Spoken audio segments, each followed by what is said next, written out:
Believe it or not, there once was a time when walking out of Disneyland didn't feel like navigating through an obstacle course where every 3 steps you had to pivot around something that was in your way. But what if I told you there used to be a path so efficient, so direct, that it literally cut the walking distance in half by over 900 steps? No crowds, no distractions, just a quiet way out. And here's the wild part. This path still does exist. It's just been locked away from guests for a couple of important reasons. Before I show you what's left of this old abandoned walkway, first let's talk about why leaving Disneyland on foot when exiting to the west has become such a chore, and why Disney might prefer it that way. First, let's break down how guests leave the park today. And this is for leaving on foot. If you just want to casually walk out of the park, there's really only one way to do it officially, because the new modern way forces guests through downtown Disney. There's no longer a quick, direct path. Every exit option feels designed to slow you down. So if you parked at Mickey and Friends or Pixar Pals, you have 2 options. Take the tram or navigate a long, winding route through downtown Disney. Sometimes the walk through downtown Disney is very fun, but let's break down why sometimes it can feel very frustrating. Because downtown Disney is a great area for shopping and dining, but it's not so great if you just want to leave. Then all the things that you love about it quickly become very, very annoying. And mainly because there's no clear, apparent straightaway. The walkway is intentionally designed to increase time spent in retail zones. All the little bends and swells, they're there for a purpose. And it's to slow you down and to make you stop and look around and go, oh, I want that. Because you had the time to decide, oh, I want that. So all the little curves in the road that you enjoy when you're doing a stroll, or all the convenient places to sit when you just got that scoop of salt and straw, they're great when you need them. But when you don't, they just get in your way, especially when combined with large crowds of people that are just doing something casually and leisurely. But you have a mission. You're trying to get the hell out of here. So therefore, during peak hours, getting out of here can be a little frustrating, especially when you've had a long day already on your feet and you just want to get back to your car and end your journey. That's when I start to imagine a better way, because quite frankly, I never forgot it. So where was this path and how did it work? It started or ended on Disneyland Drive. The gate is still there, and it ran between the tram route to the north, and then it had downtown Disney to the south of it. Sometimes you were walking along the backside of buildings, other times you were just walking through landscaping all by yourself.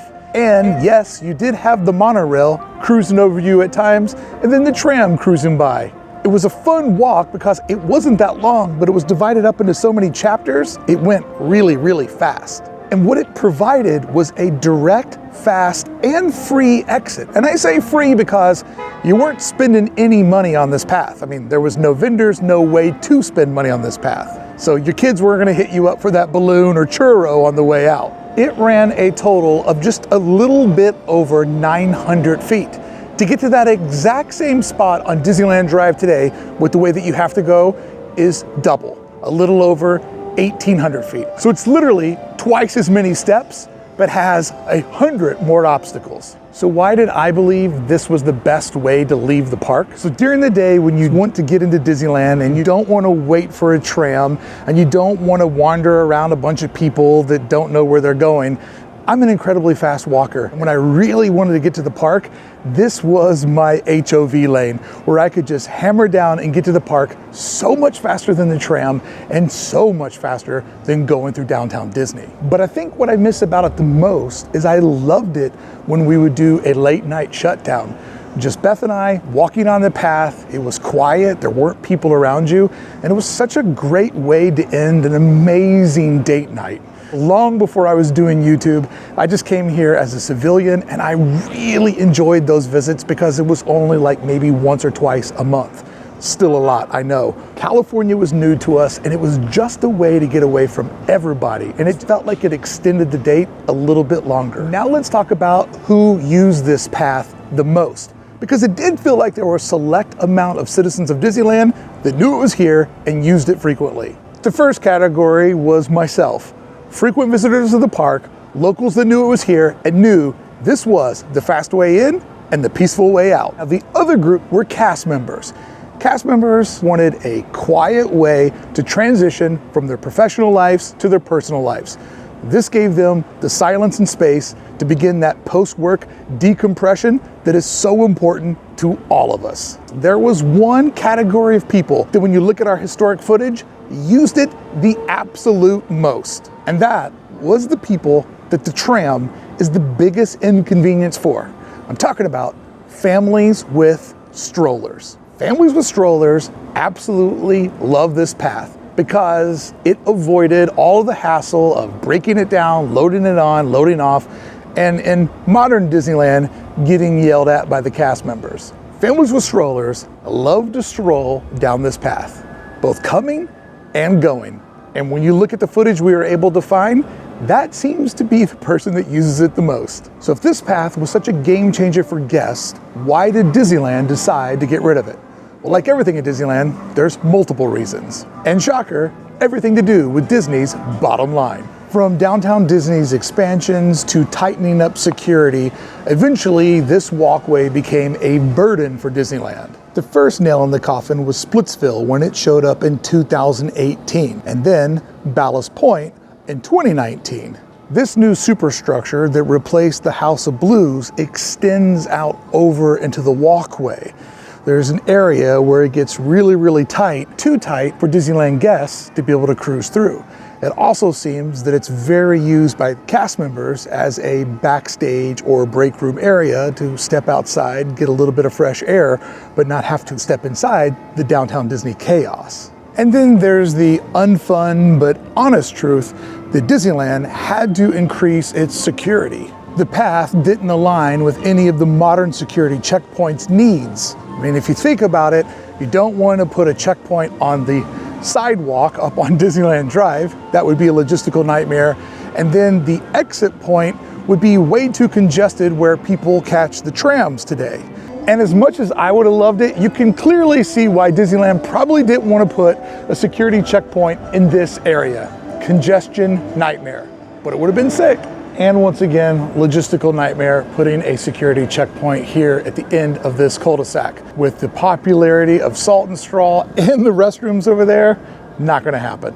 So there just wasn't really a good way to monitor guests coming and going on either end of the path. Because do you remember before November 2016, right in here was where you went through security. Downtown Disney wasn't in the security bubble. But in November of 2016, security got extended to the outskirts of Downtown Disney, therefore making this path incredibly hard for Disneyland to officially monitor. But then there's just a part of this that's good business and makes sense. Why give your customer the option to bypass all of the places that you make money? Think about it. A walk through Downtown Disney is a coins toss that you're probably gonna buy one last item before you leave. I know they always get me on that last cup of coffee.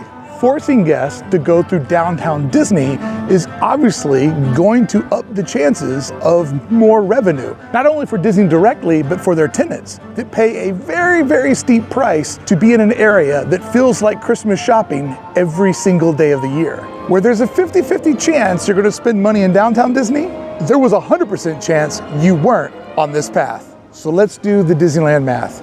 It's gonna cost more to operate this and you're gonna make less money. That's not gonna happen. Ultimately, the end of the teens meant the end of the best way to leave the park on foot. So if you're wondering what exists of the magical path, the entire thing is still here. Although we can't use it, it still does exist. It's visible from the Disneyland tram, or if you look at Google Maps, you can see the entire path is still connected and still together. Probably used for a security exit or an emergency exit. I can't figure out if cast members are still allowed to use it.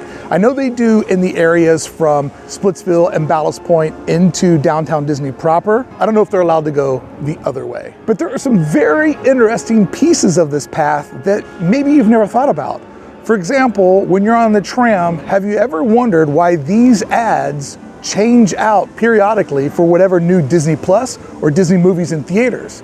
Well, those windows are there and those ads are there because people used to walk right past them. Now they just only casually see them on the tram if and only if they look up from their phones. You know, that's when life happens. So was it a mistake to remove it? I think that depends on who you're asking. Because obviously the redesign of Downtown Disney made so much sense on the making money perspective. But a cost of that was it did remove a guest-friendly and family-friendly option. And so yeah, I know, a very weird thing to make a video about, and maybe even more of a weird thing to feel nostalgia for. But let me tell you, I really did love that path at the end of a date night. Felt like you were the only two people. And sometimes at Disneyland, you feel that in your heart, but you do not feel that in the space around you. So what do you think? Do you wish it was still there? Did you ever walk down it? Do you think Disney did the right thing by closing it? Or should they spend a little bit more money, got a little creative, and did a little bit of that famous Disneyland problem solving to figure out a way to keep the path there and to make an easy way for guests that just want to get in and get out without all the hassles? And that stroller part seems to be like kind of a big deal. And ultimately, this isn't the first time, nor will it be the last time, Disneyland removed something that improved the guest experience. Watch this video here to learn about how Disneyland was too cheap to trim their trees, and instead, they literally traded a mountain for a mound of dirt. Thank you so much for showing up. Thank you even more to my Magic Brickey holders for making today's video possible. I appreciate you all for being channel members. Goodbye.